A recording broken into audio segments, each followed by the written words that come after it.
They say the ants remember her scream. Not the way humans do, with guilt or memory, but with heat. Rage. The very soil seems to twitch when her name is spoken.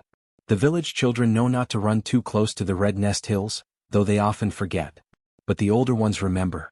They carry the weight of stories not told or told only in shadows. That's why one afternoon when a barefoot boy chased a mango too far and too fast, a woman's voice cut the air like a cracked drum.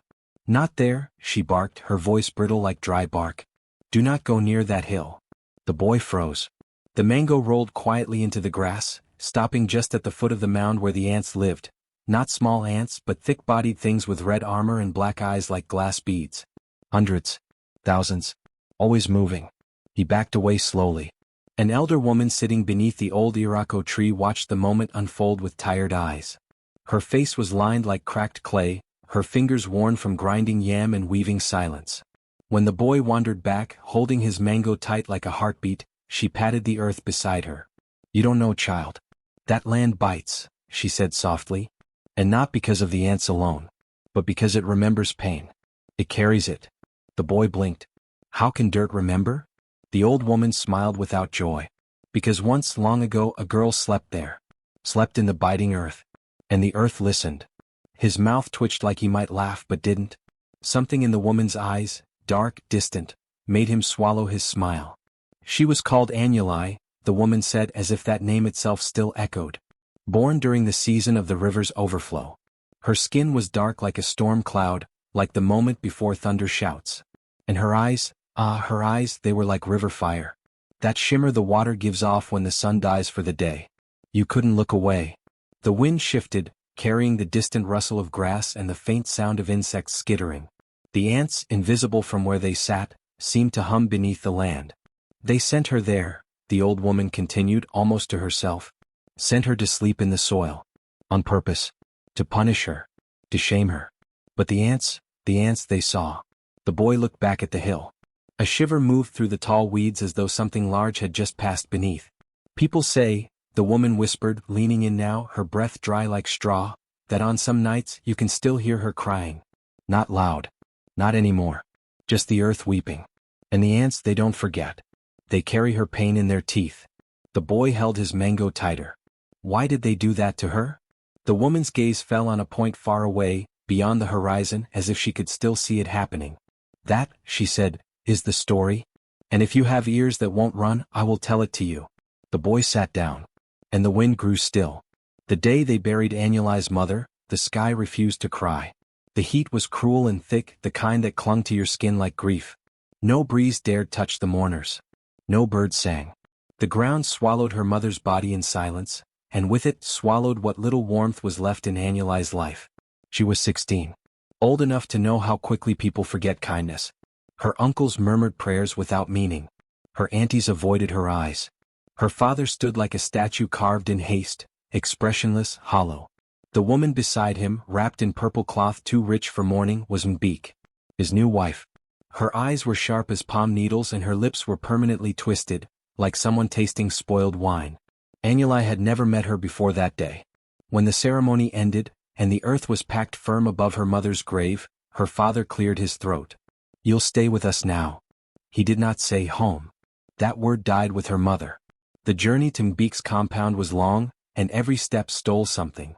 Her mother's village faded behind her, and with it the scent of fried plantain, the worn lullabies, the laughter that once wrapped around her like a shawl. By the time they arrived at Mbik's home, all Annuli had left was a threadbare wrapper, a gourd of water, and a silence so deep it rang in her ears.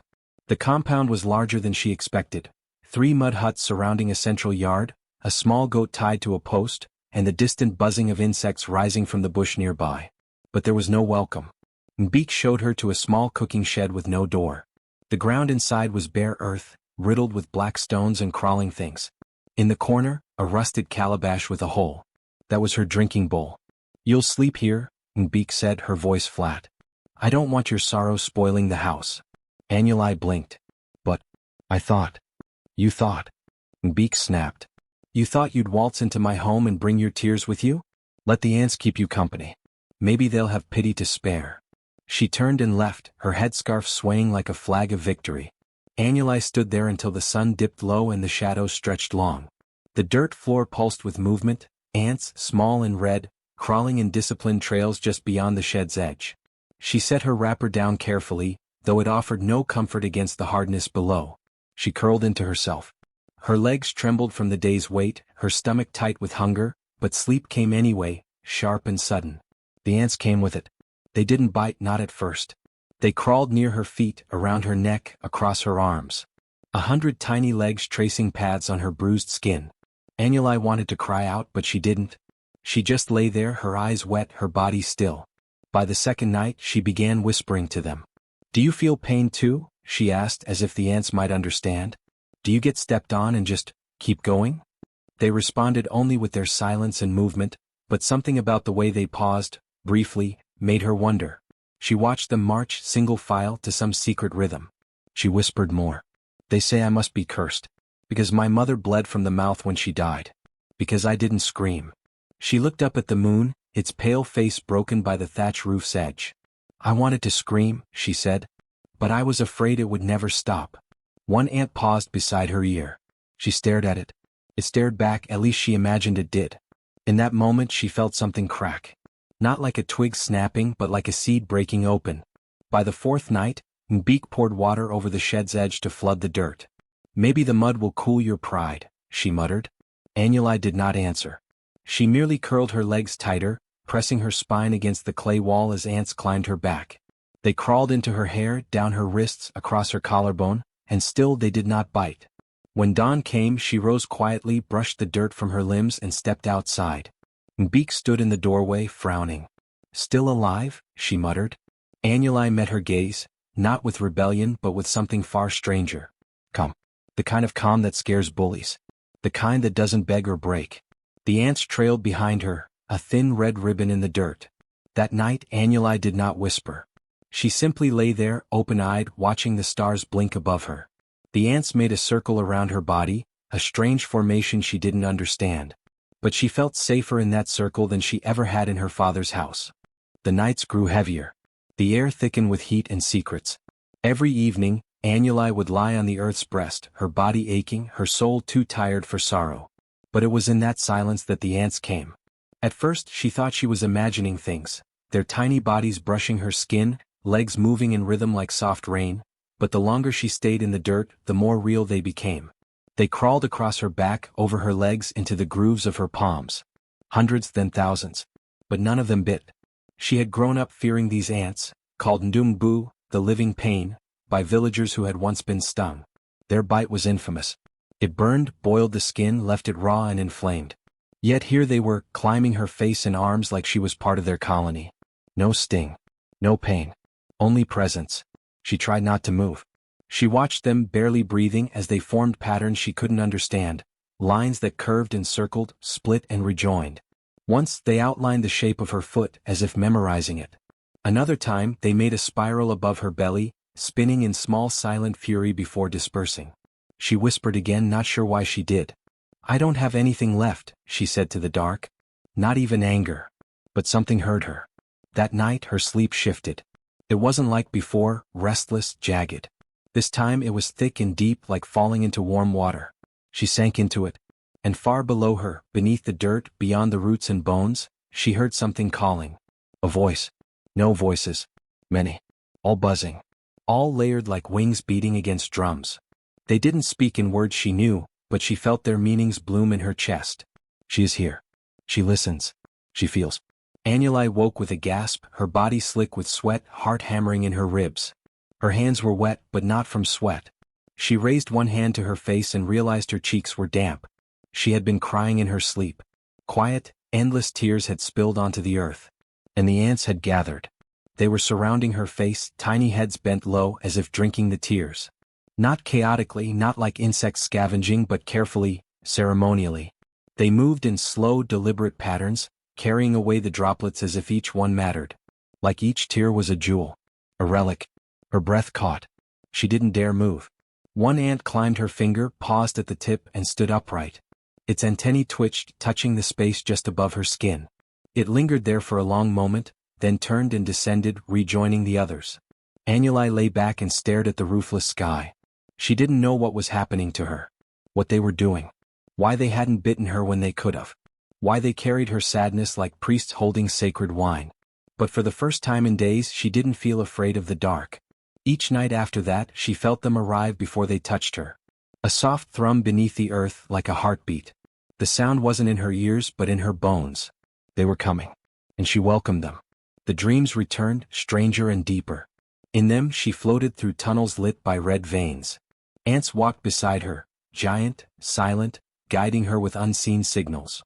The walls whispered as she passed, a voice like thousands of wings. You see us. We see you. And then there were memories, not hers but old ones. Fires eating through a field. A man crushed under a log. A girl laughing while ants crawled on her hand. And always that buzzing language wrapping around her like silk.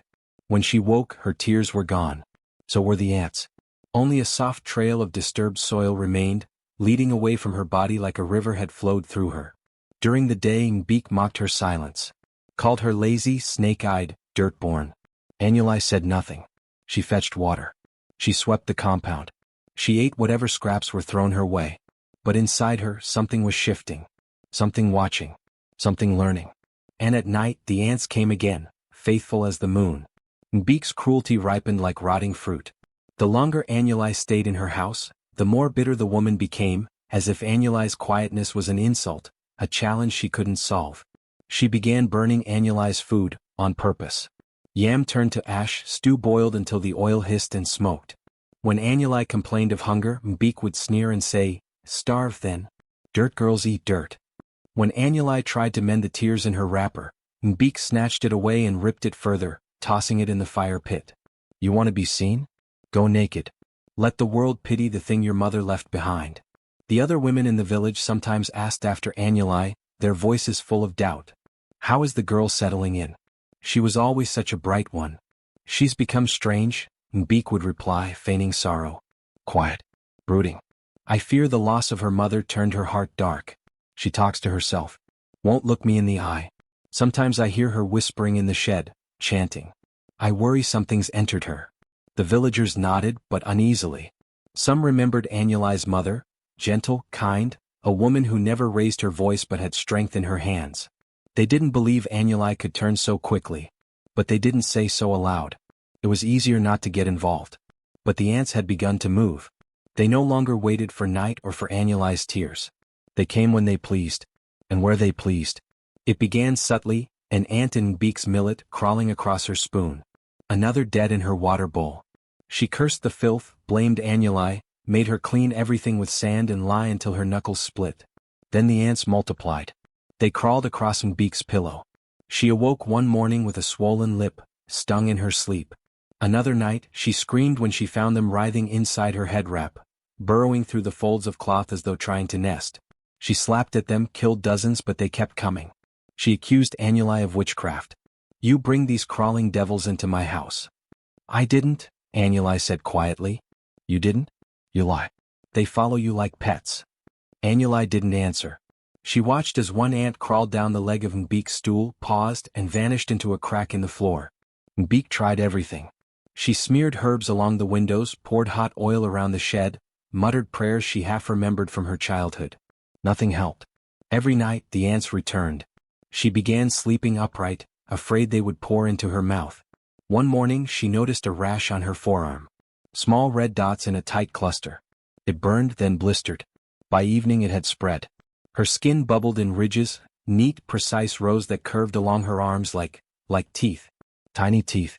She screamed when she saw them. Scratched at her skin until it bled. The next day her other arm bore the same marks. I know what you're doing, she hissed at Anuli, standing over her while she pounded cassava. You and your demons. Your dirt magic. You think I'm afraid? Anuli looked up. Her face was calm, but her voice was not empty. You should be. The silence that followed was thick as river mud. Mbeek stepped back. Something flickered in her eyes, uncertainty, maybe even fear, but she hid it quickly. You'll regret that. That night, Anuli lay outside in the dark, the ants circling her like dancers in ritual. She did not whisper. She only listened. And from within the earth came a sound like a sigh, not human, not insect, but something in between. Something old. The next morning, Mbeek woke to find the wall beside her bed alive. A column of ants poured from a crack near the ceiling, crawling in perfect silence across her mat, her sheets, her arms. They didn't bite, yet. But they moved with purpose. She leapt from the bed and swatted them wildly. Her screams pierced the dawn. When she staggered into the yard, villagers came running. She raised her arms to show them, red, blistered, swollen. "Look what she's done," she shouted, pointing at Annuli. "This girl? This evil girl." But the villagers only stared. The oldest among them stepped closer, narrowed her eyes at the strange bite patterns. "These are not ordinary ant bites," she murmured. "They look like symbols." "Lies," Beak cried. "She sends them. She talks to them in the night." Someone turned to Annuli. "Is this true?" Annuli stood slowly. Her voice was steady, but her eyes held something deeper than defiance. "I never called them," she said. "They came." A long silence followed. The ants, unseen, moved beneath their feet. Waiting. Watching. The harvest festival arrived wrapped in heat and drumbeats. The air smelled of roasted yams, spiced meats, and fermented palm wine. Bright fabrics danced in the wind as the villagers painted their faces with ochre and joy. Children laughed with sugar cane in their mouths, and the elders clapped slowly to the rhythm of a gong drum echoing from the central square.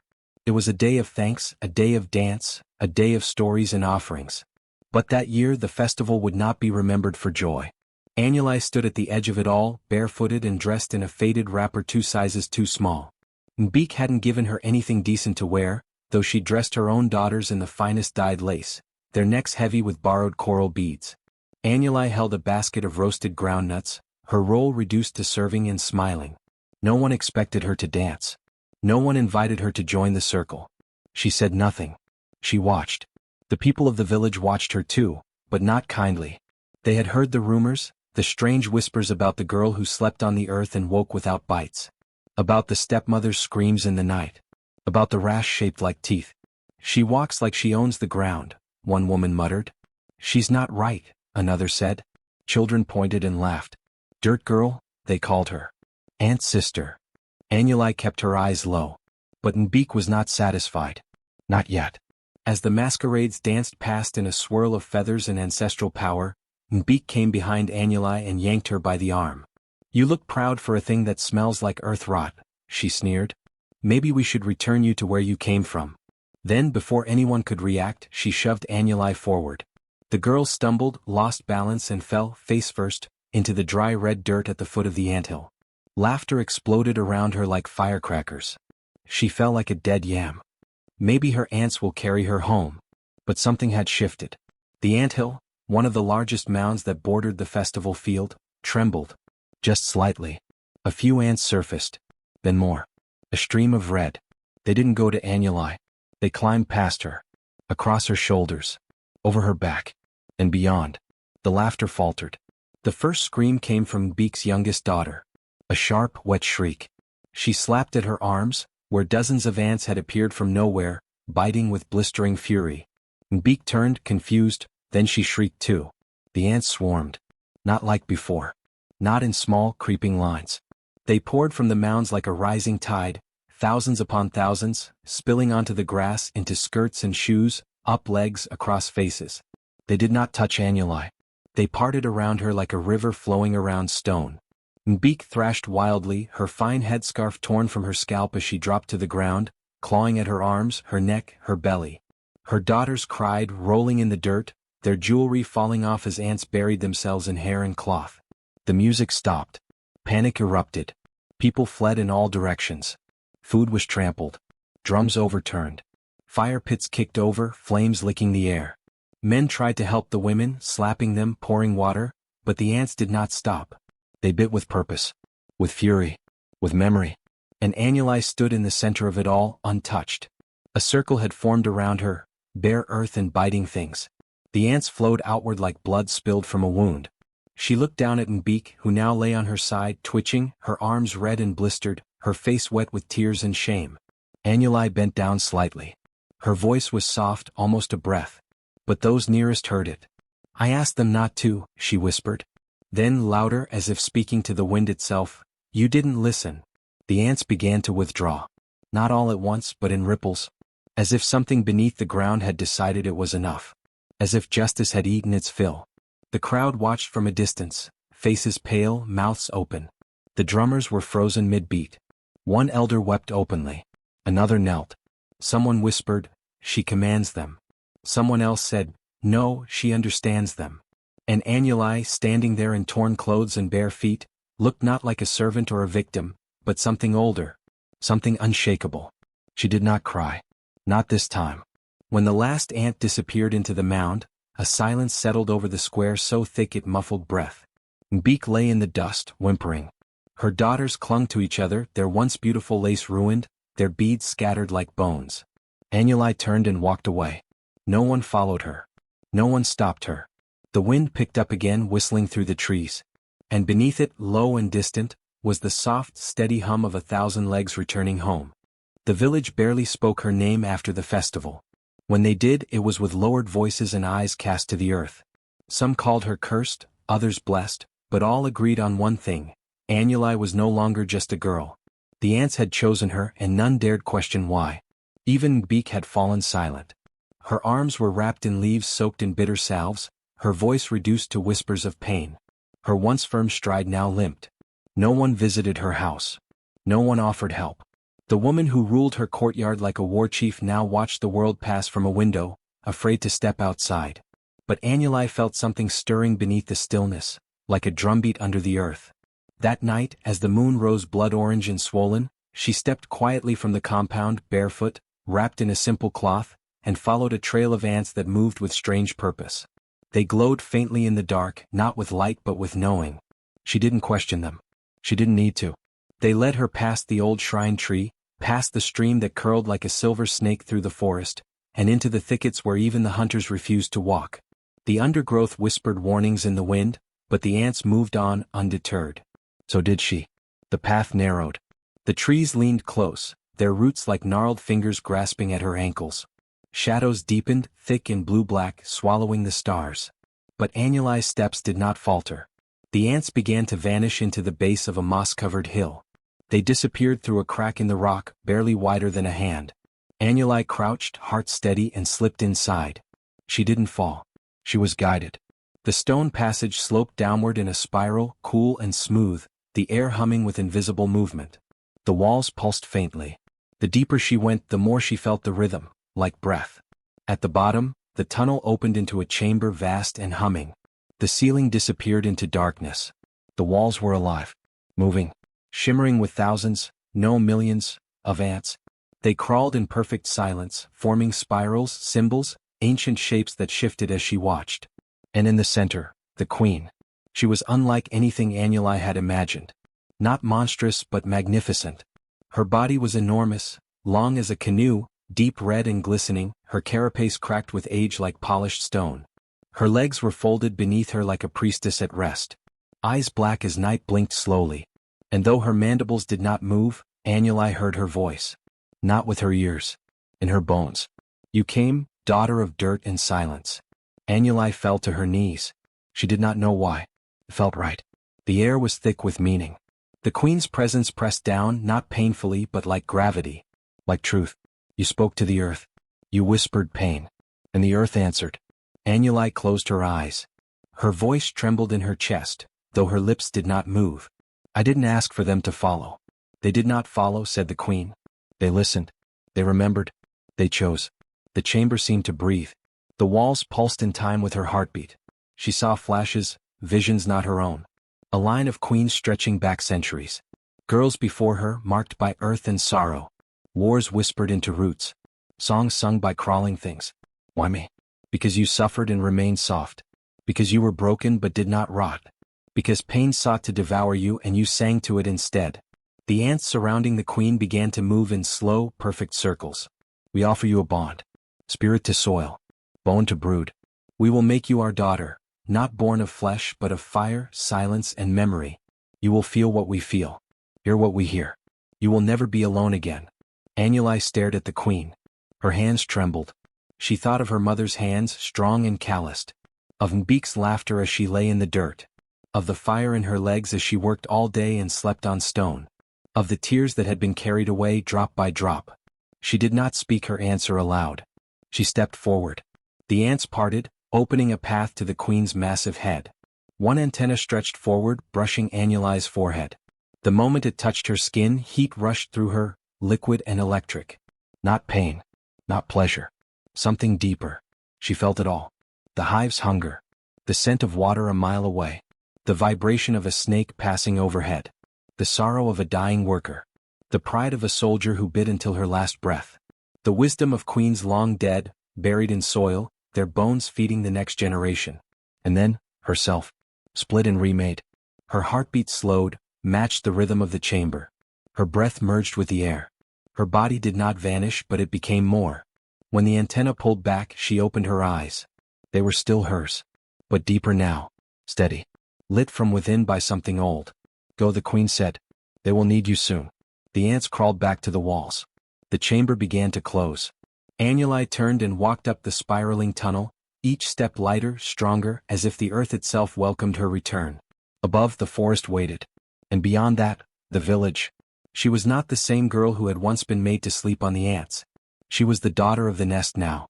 And her blood hummed with every footstep. Annulai returned just before dawn. Mist clung low to the ground, softening the edges of the trees and huts, but her figure moved through it like a knife through cloth. She wore the same cloth wrapper she had left with, but it looked different now, like it hung on someone made of iron and silence. Her feet were dusty, her face calm, and behind her, a thin line of ants followed in perfect formation, their legs silent against the earth. She did not walk quickly. She didn't need to. The village, still yawning from sleep, felt her presence long before her shadow touched their walls. A woman carrying firewood stopped mid-step. A boy leading goats dropped the rope. They all stared. No one spoke. There was something in her eyes. A glow, not light but life. Like something vast and buried looked through her skin. She crossed the threshold of the village without a word. The ants fanned out at her feet. She stepped into the earth like she owned it, like it knew her. And things began to change. Where her foot touched the dry, cracked soil, green shoots broke through. Tiny plants reached up like they had been waiting for her. Chickens turned to look at her, then pecked more calmly than before. Even the wind shifted, cooler, more focused. It whispered around her ears like it had missed her. The people began to gather, drawn out of their homes by something they couldn't name. They watched her move down the central path, past the drying racks, past the silent well, past the stunted crops. And behind her, the stunted crops stood taller. A bean vine uncurled. A yam leaf shimmered in the sun. The farmers watched, mouths open, hope blooming on their faces as green spread in her wake. Is it her? Someone whispered. She's returned. No, she's different. She reached the middle of the square and turned, slowly, calmly. Her eyes met the crowd, and though she said nothing at first, no one looked away. Even the air stopped moving. You see me now, she said finally, her voice even and low, but it struck like thunder wrapped in velvet. And then she turned to the last house. The one that once made her sleep in dirt. Beek's house. The door was shut. No laughter inside. No cruel eyes watching from the shade. Only silence. Annulai stepped toward it, and as she did, the ants followed. They did not swarm. They simply walked, orderly, silent, and patient. Inside the house, Beek whimpered in her sleep. Her skin was pale, her lips cracked. She tossed on her mat, muttering to things no one else could see. There, on the ceiling, on the wall, they're crawling again. She slapped the air, clawed at her own skin. Her arms were covered in welts and bruises, but the ants were not there. Not this time. Not physically. She had seen too much. Felt too much. And now the fear of them had made a home inside her mind. Her daughters had stopped sleeping in the same house. They stayed with neighbors now, afraid to be near their mother when the nights turned long and the screams came. Some said Beek was cursed. Others said the guilt was eating her. But when Annulai stepped onto her doorstep, the entire house went still. Inside, Beek's eyes flew open. She sat up, panting. She's here, she whispered. She brought them. I feel them, under the floor, inside the walls, inside me. She began to cry. But Annulai did not enter. She did not need to. She stood there for a long moment, then knelt. She placed her hand flat against the earth. The ants, dozens of them, crawled from her fingertips, fanning outward like ink dropped in water. They did not enter the house. They circled it. Once, twice, 3 times. Then they stopped, lining the doorway like sentinels. The villagers watched from a distance, unmoving. Then Annulai rose. She looked once at the door, then turned and walked away. The ants followed.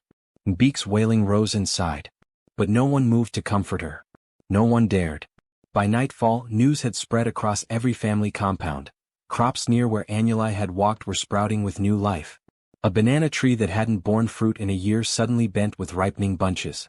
The goats were quieter. The birds came closer. The children whispered a new name, the one the earth listens to. But Annuli said nothing. She sat at the base of the shrine tree, her eyes half closed, as ants curled around her ankles like bracelets. And the soil beneath her pulsed, slow, steady, alive. It began with the children. The ones no one listened to. The ones with bruises hidden beneath sleeves, with silences too heavy for their age. They were the first to come to her, not with questions but with presence. They sat near the shrine tree where Annuli often rested, watching her with quiet eyes. Some offered her pebbles. Others sat beside her in silence until their parents came to drag them away. But the ants always circled them gently, never biting, only touching, as if reading them. One day, a girl no older than 8 approached with a twisted ankle and tear-streaked cheeks. She said nothing. Annuli looked at her, then placed a hand on the ground. Within moments the ants came, not in a rush but like a tide rolling in, calm and knowing. They crawled across the child's foot. She flinched at first, but when no pain came, only a warmth like sun on skin, she breathed again. The next day the girl was walking. Soon others came, quietly, always when no one else was watching. A widow whose neighbor tried to steal her land. A boy whose uncle beat him behind locked doors. A woman forced to give her grain away for favors she did not want. Annuli listened to them all. But more than that, she felt their stories. Because the ants brought them. They began to move with new purpose, crawling into homes at night, into cracks, under mats, behind closed doors. They returned to Annuli in the dark, whispering without words. Every secret they gathered was pressed into her bones like tattoos made of memory. She knew who stole from the granary, who lied during prayer, who hurt children behind silence. The village did not speak these things, but Annuli did not need them to. She saw the truth crawl in on 6 legs. One morning, she stood outside a man's hut before the sun had fully risen. She said only one sentence, "Leave that boy alone or we will come for you." The man left the village before nightfall. They began to call her Mother of the Red Nest. Some said it with awe, others with fear. Children carved her name into clay with stick and nail. Women brought her gifts of cola and oil, laying them in shallow bowls at the base of the shrine tree. Men whispered her name when their hearts were guilty. But she asked for nothing. She lived simply, eating what little was given, sleeping on mats under open sky, speaking only when it mattered. But the ants never left her. They wrapped around her wrists like bangles. They guarded her when she slept. They kept watch. Some claimed they saw her walking in the rain and staying dry.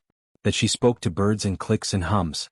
That when she stood too long in one place, flowers began to grow. But what was certain was this: no injustice went unanswered. Not anymore. One woman, who had been beaten by her husband for years, appeared in the square with a bruised face and bleeding lip. That night, the man's hut was filled with ants. He was found outside by dawn, naked, shaking, covered in bites shaped like letters no one could read. He left without his shoes.